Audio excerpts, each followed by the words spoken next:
হারিয়ে যাব একদিন আমি, রব নাই ভুবনে চিরদিন।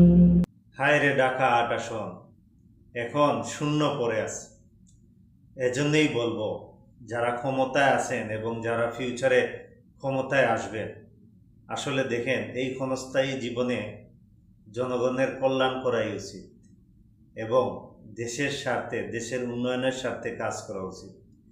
আপনি মৃত্যু পরবর্তী জীবন তো পরের কথা, আপনি যখন এই পর্যায়ে আসবেন, শেষ বয়সে আসবেন, তখনই বুঝতে পারবেন, আফসোস করবেন, হায় আল্লাহ আমি কি করলাম, আমি তো কিছুই করতে পারি নাই। এজন্য এই আফসোস যাতে করতে না হয়, এই জিনিসগুলো আমাদের এখনই মাথায় রাখতে হবে। যে কোনো কিছুই চিরস্থায়ী না, ঠিক আছে? এই ঢাকা ৮ আসনের ইতিহাস আমরা জানি, কিচ্ছু আর নতুন করে বলার নাই।